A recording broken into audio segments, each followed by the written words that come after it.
ఏపీలో టీడీపీ ఎమ్మెల్సీల తుది జాబితా దాదాపు ఖరారైంది. ఇవాళ ఇన్ఛార్జ్ మంత్రుల సమక్షంలో అన్ని జిల్లాల్లో సమన్వయ కమిటీల సమావేశాలు జరిగాయి. ఇదే సమయంలో జిల్లాలకు చెందిన స్థానిక ప్రజాప్రతినిధుల అభిప్రాయాలను కూడా చంద్రబాబు తెలుసుకున్నారు. వారి అభిప్రాయాల మేరకు జిల్లాల వారీగా ఎమ్మెల్సీ అభ్యర్థుల పేర్లు కొన్ని చోట్ల ఇప్పటికే ప్రకటించారు. శ్రీకాకుళం జిల్లాకు శత్రుచర్ల విజయరామరాజు, కర్నూలు జిల్లాకు శిల్పా చక్రపాణిరెడ్డి పేర్లు ఖరారైపోయాయి. మరోవైపు కడప నుంచి ఇప్పటికే బీటెక్ రవి నామినేషన్ వేశారు. దీంతో ఇప్పటివరకు ఖరారైన జాబితా ముగ్గురికి చేరింది.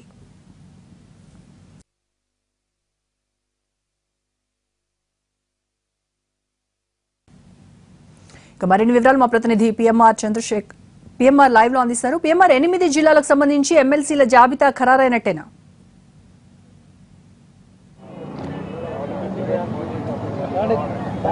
రోజా దాదాపు ఖరారైనట్టుగానే కనిపిస్తోంది. మనకు అందుతున్న సమాచారం మేరకైతే ఈ రోజు ఉదయం నుంచి దఫాల వారీగా చంద్రబాబు నాయుడు పార్టీ అధినేత చంద్రబాబు నాయుడు ఐవీఆర్ఎస్ ద్వారా కానీ అలాగే వీడియో కాన్ఫరెన్స్ల ద్వారా సమాచారాన్ని సేకరిస్తూ అభిప్రాయాలు సేకరించే పనిలో ఉన్నారు. సో మొత్తం 8 జిల్లాల పరిధిలోని 9 ఎమ్మెల్సీ స్థానాలు ఖాళీ అవుతుండగా ఇప్పటికే 9 ఎమ్మెల్సీ స్థానాల్లో బీటెక్ రవి పేరు ప్రకటించారు. మిగతా 8 స్థానాలకు సంబంధించిన అభ్యర్థులు ప్రకటించాల్సి ఉంది. సో వీటికి సంబంధించి ఇప్పటికే కసరత్తు పూర్తయిన వాటికి సంబంధించినంత వరకు ఎక్కడైతే కర్నూలు జిల్లా నుంచి స్థానిక సంస్థల కోటాలో ఎమ్మెల్సీ అభ్యర్థిగా శిల్పా చక్రపాణిరెడ్డి పేరు ప్రకటించారు. అలాగే శ్రీకాకుళం జిల్లాలో శత్రుచర్ల విజయరామరాజు పేరు దాదాపు ఖరారైనప్పటికీ ఇప్పటికే అధికారికంగా ప్రకటించిన పరిస్థితి కనిపిస్తుంది. అలాగే నెల్లూరు జిల్లాకు సంబంధించినంత వరకు వాకాటి నారాయణ రెడ్డి పేరు ఇప్పటికే ప్రస్తుతం ఎమ్మెల్సీగా కొనసాగుతున్న ఆయన కంటిన్యూ చేసే దిశగా టీడీపీ నిర్ణయం తీసుకున్నట్టుగా సమాచారం. దీన్ని కూడా అధికారికంగా ప్రకటించాల్సి ఉంది. మనకు అందుతున్న సమాచారం మేరకు జిల్లా నేతల నుంచి కానీ జిల్లాలోని మన నెట్వర్క్ నుంచి అందుతున్న సమాచారం మేరకైతే ఆల్రెడీ వాకాటి నారాయణ రెడ్డి అభ్యర్థిత్వాన్ని బలపరుస్తాను, ఆయనకు పూర్తి స్థాయిలో సహకరిస్తానని చెప్పి రేసులో ఉన్న ఆదాల ప్రభాకర్ రెడ్డి కూడా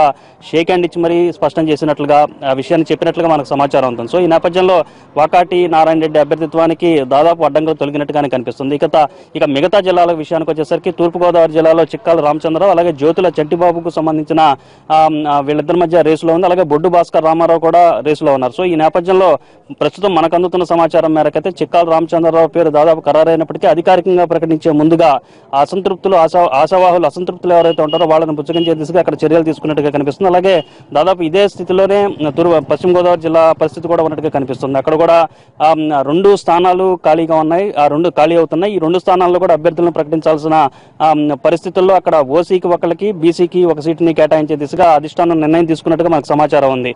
సో ఈ క్రమంలో ఎవరికి ఇవ్వాలి అనే దాని మీద ఇప్పటికే చర్చ జరుగుతోంది. బీసీలకు సంబంధించిన వరకు అంగర్ రామ్మోహన్, దొమ్మేటి రమేష్ వీళ్ళ పేర్లు పరిశీలనలో ఉండగా అలాగే ఓసీలకు సంబంధించినందుకు సత్యనారాయణ రాజు అలాగే అంబికా కృష్ణ పేర్లు పరిశీలనలు ఉన్నాయి. అయితే ఎవరిని ఫైనలైజ్ చేయాలి, ఒకవేళ ఫైనలైజ్ చేసిన తర్వాత అసంతృప్తులు ఎవరన్నా ఉంటారనే దాని మీద కూడా ఆ జిల్లాలో కూడా కసరత్తులు జరుగుతున్నాయి. ఇదే తరహాలో మిగతా జిల్లాలు అనంతపురం కానీ చిత్తూరు కానీ అలాగే కర్నూలు ఆల్రెడీ అయిపోయింది. సో ఈ నెల్లూరు కూడా ప్రకటించడం జరిగింది. సో మిగతా జిల్లాల్లో ఎక్కడైతే ఇప్పటివరకు అధికారికంగా ప్రకటించలేదు అక్కడ అసంతృప్తులను బుజ్జగిస్తున్న పరిస్థితి. అలాగే లోకల్గా ఉండే నేతలతో పాటుగా జిల్లా ఇన్ఛార్జ్ మంత్రులు ఎవరైతే ఉన్నారో వాళ్ళందరూ కూడా అసంతృప్తులను బుజ్జగించే పనిలో బిజీగా ఉన్నట్లుగా మనకు సమాచారం ఉంటుంది. సో ఓవరాల్ గా చూసుకుంటా అంటే మరి కాసేపట్లో అంటే ఒక గంటన్నరలోగానే అధికారిక ప్రకటన అన్ని జిల్లాల నుంచి వచ్చే అవకాశం ఉన్నట్లుగా మనకు సమాచారం ఉంటుంది. రోజా.